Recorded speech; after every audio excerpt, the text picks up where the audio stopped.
This is Partners in Crime with Adam Croft and Robert Daws.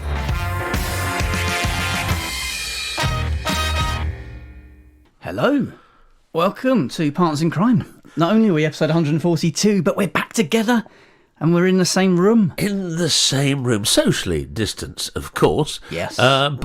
Yes, live together in the studio after all this time. When was the last time we were actually in the studio, Adam? We were trying to work this out, weren't we? I mean, in here, pre-COVID, sort of March time, I think, but together at all, I mean, probably September, October. Yeah. With the garden broadcast. And it got too cold for that, so we moved to remote again, didn't we? And then we locked down anyway. So, but yeah, we're here. Hopefully the sound quality will be better now. I've just remembered to put Audacity on, so hopefully we'll have mostly got our sound. And is this going to make it much easier engineering wise, so you don't have to sort of just I never figured it out, because I was recording at home, of course, and sending my version of your Audacity down to you, and then you had to meld them together.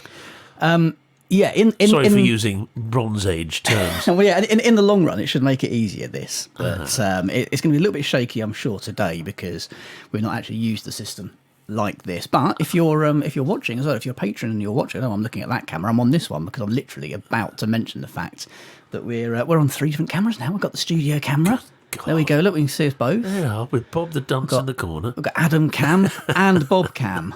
There we are. Hello, everyone. So here we are. Yeah. Oh, God, isn't that? I tell you what, I'm agog with the marvels of your technological. You've been called mind. Worse, I know.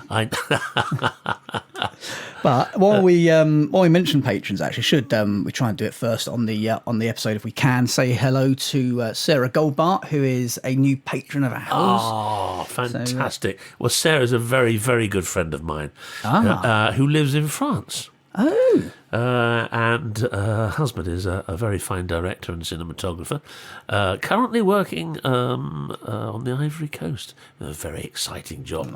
Hello, Sarah. Welcome. That's great news. She's a great illustrator as well, I have to say. So keep that in mind if you ever need any illustrating. That's what a great start to the new live broadcasts. Yeah. Well, can we call them live? Because they're still going out a couple of days afterwards, aren't they? But we're as live. Yes, we're as live. I'll also say, I'll get it out of the way first, to be honest with you. Patrons get early access to every episode of Partners in Crime. They get to watch this within an hour of us recording, actually, in full video, as you'll be able to see now. They get access to an extra bonus episode each week, Partners in Crime, Arsenic and Old Lace, which we record after the main show. And access to all sorts of exclusive content, including a free book of the month every single month, courtesy of our wonderful sponsors at Kobo. We'd love for you to be our next patron if you would like to. So the link is in the show notes, or you can go to patreon.com/Partners in Crime podcast. And this month's free book, we've still got, I think, another week or so left on that, is The Concealers, the first Rhonda George thriller from Janet Pywell. So, go and get that as a thank you for being a wonderful benefactor. Yes, please. Yes, please join. I'm sorry, I've been called. I'm just sitting here for the first time in a very long time, marvelling at the neatness and efficiency and technological wonder compared to my study at home, which has usually got sort of GCSE notebooks to one side, bits of homework to the other side, cups and coffees, Oreo plates, not mine, because my study seemed, certainly over this last year, out of necessity, became the place to sort of come and do your homework, as opposed to the desk in your bedroom or the kitchen table or what have you. But there we are. So this is, because I think you've even hoovered the carpet, haven't you? I have hoovered the carpet, yeah. I'm going to go on the studio camera, because look, you might be able to see as well, those of you, I'll go onto this camera and you can see I've actually got my sticker that says I've had my COVID vaccination, because I have. I mean, literally within the last hour or so. Just got back from that. So, anything might happen in the next half hour. Yeah, well, if I suddenly start getting side effects and collapse during the, I really wouldn't notice anything irregular at all. I'd just take it as the norm. Well, yeah. So big shout out to all the folk and staff at Biggleswade Hospital for jabbing me this morning. Much appreciated. And of course, everybody who's working in vaccination centres and what have you around the country. Well, it's going potty. I've got some friends who are working in them, and they are saying, unfortunately, it's getting very, very busy again. It was rammed when I went there today. I mean, this is for testing. Yeah. The busier it is for jabs, the better, of course. But yeah, well. Now we should start off with the weather. Get that box ticked, as you said the other day. Awful weather over here. I'm fed up. It's cold. It's wet. That North Atlantic drift has not managed to get its normal position. So we're inviting all this cold air into the UK, and it's fairly miserable, I have to say, considering where we are in the calendar. But so that's fine. Your garden's okay, is it? It seems to be Good. Yeah, Right. Let's tick that box. I've been out there a lot this week doing bits and bobs and planting and things in between, painting decking as well, in between rain showers and what have you. But yeah. It's hopefully, I think we're pretty much there and ready to go for summer. But anyway. Right, well, let's crack on then, because I've got a very interesting thing to tell you all about, which is the brand new TV series on ITV of Chris Lang and Matt Aldridge's wonderful second series of Innocent. So I'll read you this. Eleanor Blay Griffiths of the Radio Times has written something here. Innocent is returning for another season. It has returned, in fact. Episode 2 was last Monday. With a new murder mystery as Catherine Kelly stars as an English teacher embroiled, I love the word embroiled, in scandal. ITV psychological thriller Innocent is returning for a second season, but with a difference. Instead of following on from season 1, the upcoming standalone season will feature new characters, new story, and an extremely twisty plot, focusing on the plight of a schoolteacher, Sally Wright, played by Catherine Kelly. Unlike season 1, viewers will know Catherine Kelly's character is not guilty from the start. That's quite a surprise to me, actually, and it's working very nicely. Speaking to Radio Times, creator, the marvellous Christopher Lang, Chris Lang, explained he wanted to eliminate the potential of her, that's Sally, being guilty really early on. Kelly is joined by a star-studded cast, including that excellent actor Sean Dooley, last seen in The Stranger, who plays a lead detective facing his own tragic past. Now, the first episode went out on Monday the 17th of May at 9 p.m. on ITV in the UK. The show started filming last September at locations in the Lake District and Ireland. In May 2019, Chris confirmed that the ITV drama had officially been recommissioned, adding, and now, if you'll excuse me, Matt Aldridge and I need to get writing. They're a great team, and we know exactly how terrific Chris's programmes are. We're big fans here on Partners in Crime. But this writing partnership goes from strength to strength. They created the concept for Innocent 1 and Innocent 2. They're executive producers and writers with Jeremy Galt, who I worked with many years ago on House of Elliot, I think. He was producer on that, and a very nice chap he is too. Catherine Kelly leads the cast, as we say. The new season features a brand new story, but based on the same setup as a character is released unexpectedly from a lengthy prison sentence and must rebuild their life. I wonder if we could interest an audience in a completely new Innocent story, tweeted Chris Lang after the finale in 2018.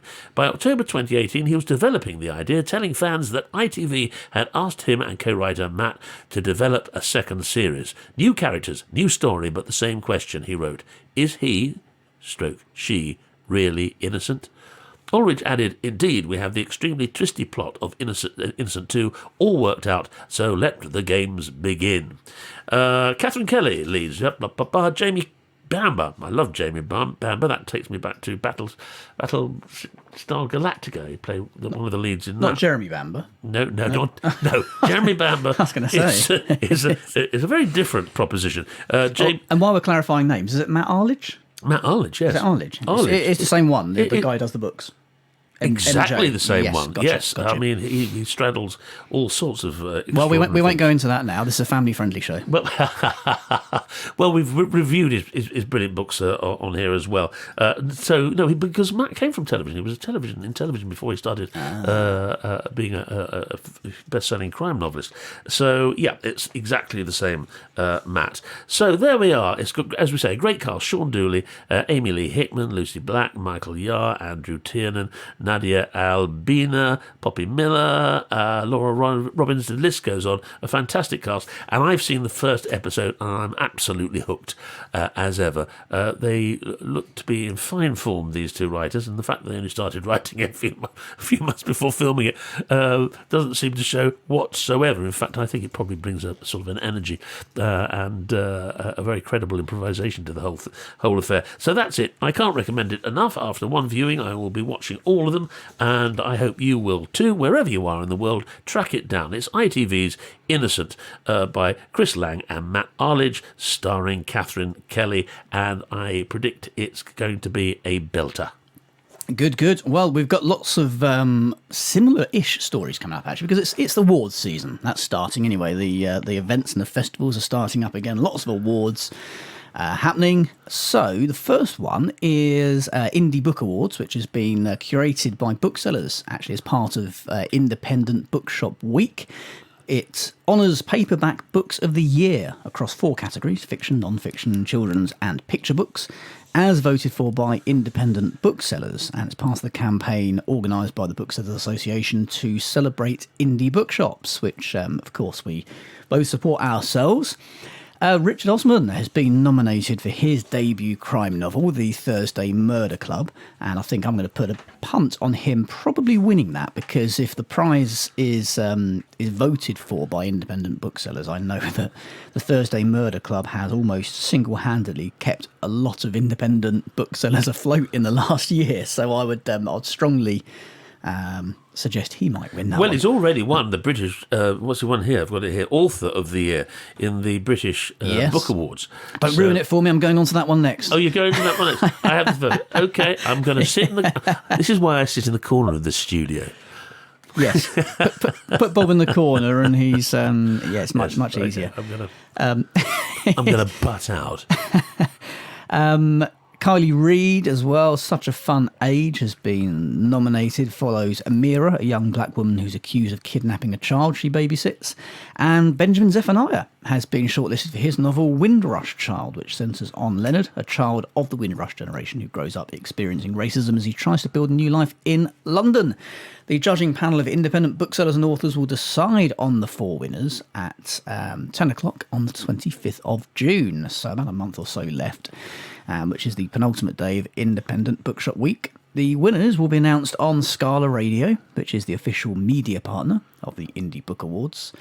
Independent Bookshop Week, 19th to the 26th of June, and bookshop.org and Blackwell's will be hosting virtual events featuring some of the shortlisted authors, who are, for fiction, Such a Fun Age by Kylie Reid, as we said, Shuggy Bain by Douglas Stewart, The Midnight Library by Matt Haig, The Thursday Murder Club by Richard Osman, Summer Water by Sarah Moss, A Love After Love by Ingrid Persaud, and in non-fiction it's Wild Silence by Raina Wynn, My Name Is Why by Lim Sissay, The Stubborn Light of Things by Melissa Harrison, Humankind by Rutger Bregman, Agent Sonia, Lover, Mother, Soldier, Spy by Ben McIntyre, I love that, Hungry by Grace Dent, and children's fictions Tamarind and the Star of Ishtar by Jasbinder Bilan, Windrush Child by Benjamin Zephaniah, The Night Bus Hero by Anjali Q. Ralph, The Great Godden by Meg Rossoff, Voyage of the Sparrowhawk by Natasha Farrant, Vi Spy, I think it is, License to Chill by Maz Evans, and picture books by David Litchfield, Jessica Love, Julia Donaldson, Sarah Ogilvie, Rob Biddulph, Mitri Halls, Holly Hughes and Sarah Massini. So yeah, lots and lots going on there. Sorry for just running through a few of those quickly, but they're not crime, so who cares? Brutal. Brutal but true. Richard Osman has won, as we said, Author of the Year, or as you touched on there, Bob, for The Thursday Murder Club at the British Book Awards, and Douglas Stewart's hard-hitting debut Shuggy Bain, which is also nominated for the Independent Booksellers Awards mentioned a minute ago. Yes. Won overall book of the year following its success at the Booker Prize last year. And the winners in full of the British Book Awards, which are separate ones, the ones I've just done, which I've already forgotten the name of. The winner of Book of the Year, as I say, Shuggie Bain. Author of the Year, Richard Osman. Fiction was Hamnet by Maggie O'Farrell, which is an extraordinarily interesting read, actually. Fiction debut, again, Shuggie Bain by Douglas Stewart. Fiction, crime and thriller, the best one of those was Troubled Blood by Robert Galbraith, otherwise known as Rowling. I'll be coming to that because I'm going to be reviewing that as an audiobook in a little while. So, okay. Yeah. Okay. Children's fiction was The Highland Falcon Thief. Children's illustrated was David Olusoga, Black and British. Non-fiction lifestyle, Skincare by Caroline Hirons, which has been absolutely everywhere recently. Non-fiction narrative was Diary of a Young Naturalist. That's naturalist, not naturist, by Dara McAnulty. Page Turner was Where the Crawdads Sing. Best audiobook, Think Like a Monk, apparently, by Jay Shetty. And the illustrator of the year was Charlie Maxey. So, yeah, well done to everybody who's got awards there. And commiserations to those who haven't. Maybe next year, try not being quite so rubbish. But well, there's one of those awards which I think I'd like to draw attention to because they're not mentioned as much as they should be, and they're pivotal to all good writing, it seems to me, and that's Editor of the Year, which this year went to Katie Loftus, and it's a very against some considerable competition, I have to say. I'll say what it's got here. The British Book Award judges were similarly impressed by Katie Loftus, who was very much behind the success of the Thursday Murder Club. Its record-smashing success was a result of a textbook publishing campaign that got everything right from the point of Loftus's acquisition onwards. By the end of the year, the book had sold more than 1 million copies across all formats. Well, we know that. The British Book Award judges were similarly impressed and said Osmond's success was no surprise, given that Katie Loftus's skillful stewardship and strategic thinking. She doesn't put a foot wrong, they said. She's equally at home on massive authors and new talent, and obviously has a genuine passion for diversity in publishing in all its forms. A phenomenal editor in every way. So that's a shout out for the Editor of the Year, and editors very often get overlooked, I think, and they're so pivotal in every way to the whole process of bringing wonderful books to the reading public.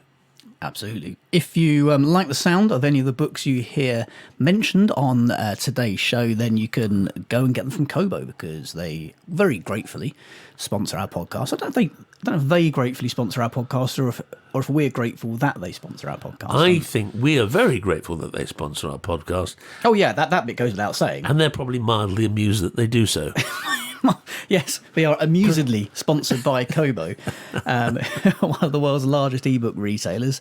And as a listener to Partners in Crime, you're eligible for a full 90% off of an ebook purchase from Kobo. Just go to kobo.com, choose the book you would like, and enter the promo code CRIME at the checkout, and that will be applied automatically for you. And if you've claimed that before, you can follow the link in the show notes and use the promo code PARTNERS, and you'll get 40% off of selected ebook purchases for life. Bob, you've got a bit of paper in your hand. Yes, I have, because following on to that, segueing, as we like to say, onto that, is the top 10 of Bookstat ebooks available now, and there's some smashing books to actually get on Kobo. J.D. Kirk's An Isolated Incident, which I haven't read, but I must look up. Maybe you can look it up while I'm pottering around. Soared into the Bookstat ebook number 1 for the first full week in May, heading up a chart, groaning with new entries. I'm pretty sure he's Amazon only, but I'll double check. Oh, well, is it really? Is it Bookstat? Okay. Yeah, he's a friend of mine. Yes, he is, yes. Is he Amazon only? He is, yes. Well, there we are. Let that not put you off a good reader, because I That's know... all right, I'll just mute you. Kobo, We'll bleep out the A word. Kobo are very generous about this sort of thing. But there must be lots of other books that you can get. The Silent Wife by Karen Slaughter is available on Kobo, absolutely. No, she's at number 3. You have C.L. Taylor, Her Last Holiday, The Whole Truth, Carla Hunter. L.J. Ross, The Rock, is at number 9. Sarah Pierce, The Sanatorium, Truth and Lies, Caroline Mitchell, which I've heard is a marvellous book too. So that's the top 10. And the volume is... What's at the top 10 of? The top 10 of the Bookstat ebook top 10. Oh, okay. It's in the bookseller, yeah? Yeah. This is in the bookseller, so that's very, very, very, very good. Ian Rankin is actually at the top of the UK's bestseller list straight away with A Song for the Dark Times, which we reviewed on this show, and that is getting. Oh gosh, what's the volume here? 21,929 sales in 1 week. So that's pretty good. It's 1 week. Well, let's put it. I have to say, yes, it's at least 2 more than my books tend to get. But I can't see my name on this. So anyway, that's a bit of an oversight. Never mind. So Ian Rankin, with no surprises there, is at the very top of the official UK top 50, along with lots of other well-represented crime writers. James Patterson's there. Graham Norton, The Home Stretch, is there. I don't know whether that is crime, isn't it? The Sentinel, The Silent Wife, Joe Nesbo, Jan Nesbo, The Kingdom. So, yeah, I mean, lots of fantastic crime novels available there. So go to Kobo, with the exception of the J.D. Kirk's An Isolated Incident, of course, which you might have to get from some other supplier. To be fair to him, to have to be on that list and only have the books available through one platform is almost more impressive. Ah, well, there we are. You could look at it that way. Oh. I'm not going to, but you could. So in the news, a very interesting story, actually. Yeah. I do hope so. Well, I mean, this is a matter of opinion, isn't it? Doug Johnston, very popular Scottish crime writer, had an interesting year last year. I think you would say it is objectively interesting. It says here in the Sunday Post, he's familiar with unexpected plot twists and turns, yet even he was baffled by the mystery of the ailing author. Last year, the Sunday Post says, the fit and healthy Doug Johnston collapsed while on a leisurely walk on Arthur's Seat in Edinburgh, only for medics to reveal the unlikely culprit, which was a potentially deadly stroke. He did lose his sense of balance, which left him struggling to walk. And last week he was named, along with 3 other Scottish writers, on the shortlist for the Crime Novel of the Year award for The Big Chill. He says once he went into hospital, he had an MRI scan, and a couple of hours later, the doctors came back and said he'd suffered a stroke. They were apparently as surprised as he was. He says, the symptoms I described are not really what people think of as associated with a stroke. It affected the cerebellum at the base of my brain. I always wondered where that was. This type of stroke is different, he says, from the one people are probably more familiar with. This one can have very different effects. In his case, the sense of balance and coordination went, but he didn't have any cognitive or speech impairment or paralysis. So the things you kind of look out for as being symptoms of a stroke, apparently it wasn't. But yeah, public health warning, it says the risk factors for a stroke include smoking, diabetes and obesity. Doug Johnston, however, as an active, healthy eating, football playing man, had none of those. They discovered instead he has a hole in his heart, which is a condition that affects 1 in 4 people, apparently.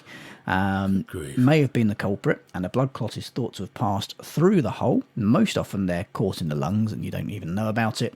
This one, though, ended up in his brain, and in January he was fitted with a device which he likens to a metal cocktail umbrella in his heart, which sealed the hole. I'm pretty sure. I know the NHS is strapped for cash, but I'm pretty sure it's not actually a cocktail umbrella. It's a bit like, is it a stent? It'll be a little stent going into actually just sort of put it into veins and various other things and then open it up. So well, it's going into the hole in his heart. So it's filling up the hole in the heart. They don't want to open it up. That's kind of the opposite of what they want to do. I mean, it's quite extraordinary what they can do. I mean, there we are, we're up doing extraordinary things in Mars, on distant planets, and yet we're still exploring and doing the most extraordinary things inside our own bodies. But it just goes to show you can do all the right things.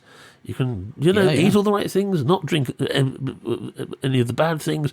You can run, you can do all those sort of things you're supposed to do, and you can still, unfortunately, find yourself suffering. So, well, I think what we're saying, the message from Partners in Crime is smoke 40 a day, eat hamburgers, drink as much as you can, and don't do any exercise because, frankly, what's the point? Well, there we are. In that case, thank you very much. Where are my custard creams?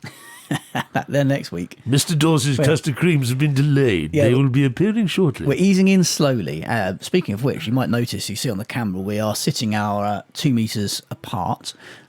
We don't actually need to anymore, but we're going to gradually, I think, get closer and closer as time goes on. Yes, this is a crime fiction, not a romance. And also, if you're further podcast. back, you can see the display of my new book as well there, which arrived about an hour or half an hour before Bob. If you can see this, you open the box and they accidentally fell into this extraordinary... I mean, how did you... Right in front of camera right one. in front of camera one. I mean, you know... So yeah, In Cold Blood, that is out. The reason, by the way, this is out today, the podcast is going to be aired on Monday and not on Friday, is because there won't be a podcast this week, if that makes sense, on the 28th, because that is release day for In Cold Blood, the third Rutland book of mine.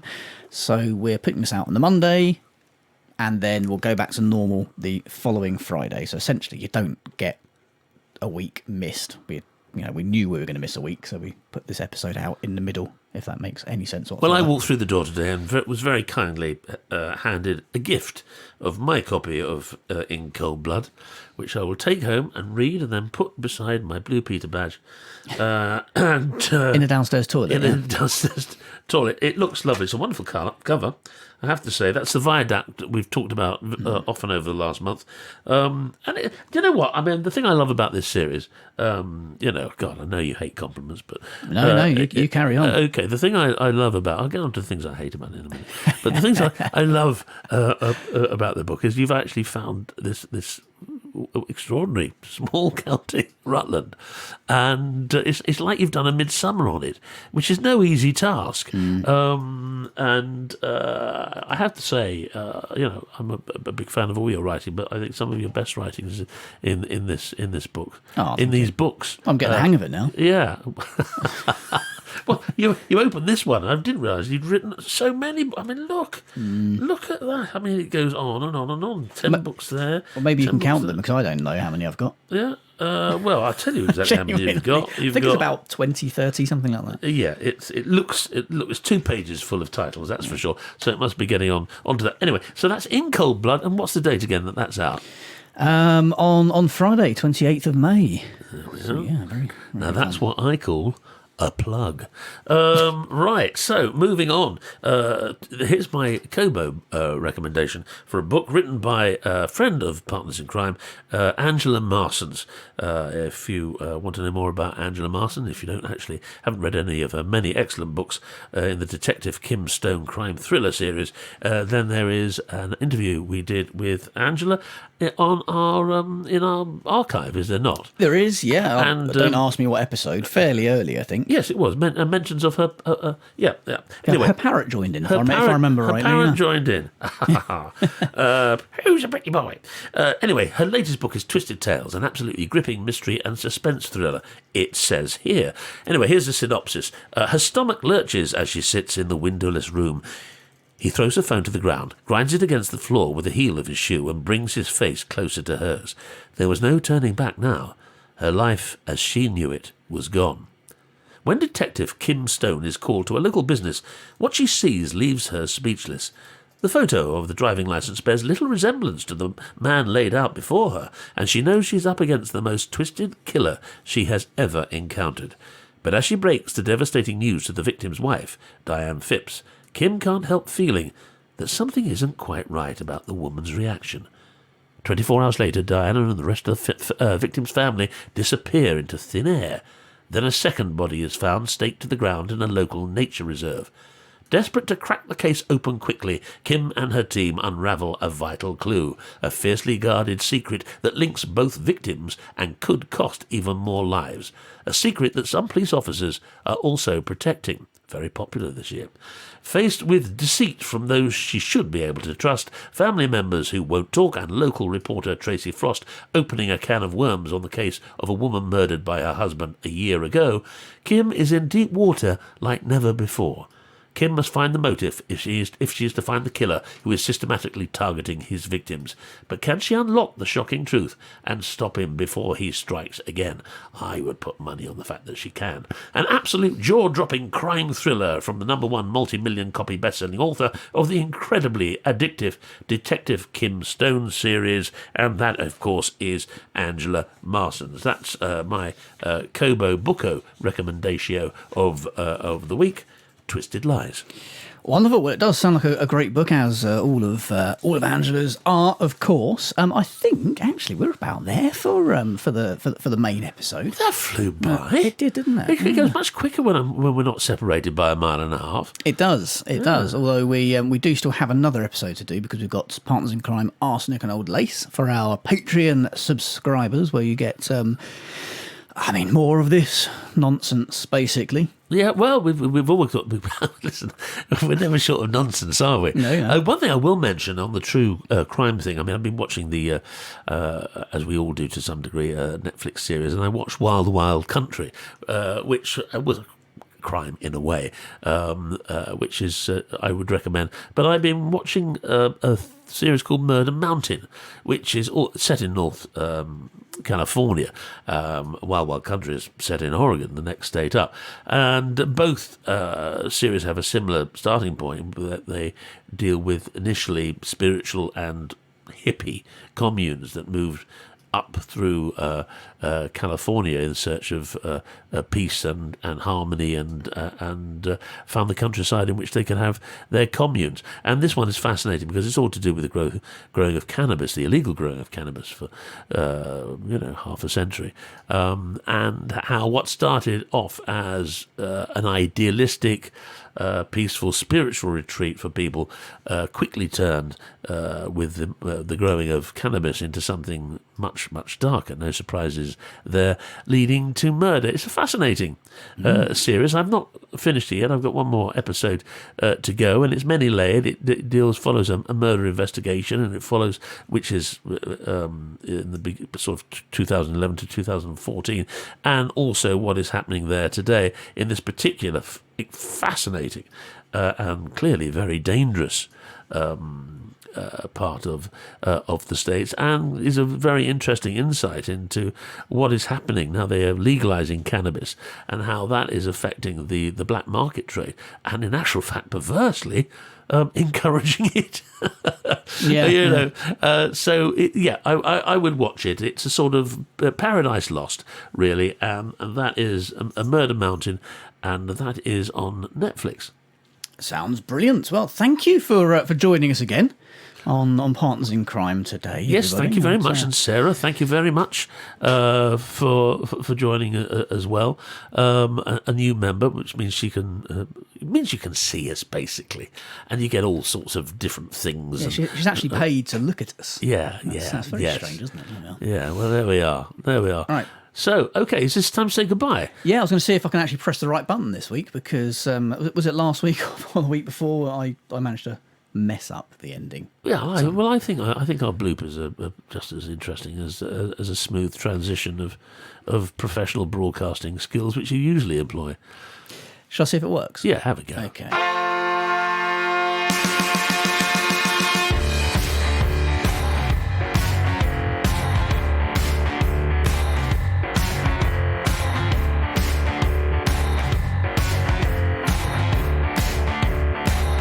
Partners in Crime was presented by Adam Croft and Robert Daws and produced by Adam Croft. The theme tune was by the Caesareans. The Partners in Crime logo and imagery were designed by Stuart Faish. Partners in Crime is sponsored by Kobo, your favourite local bookshop, perfected.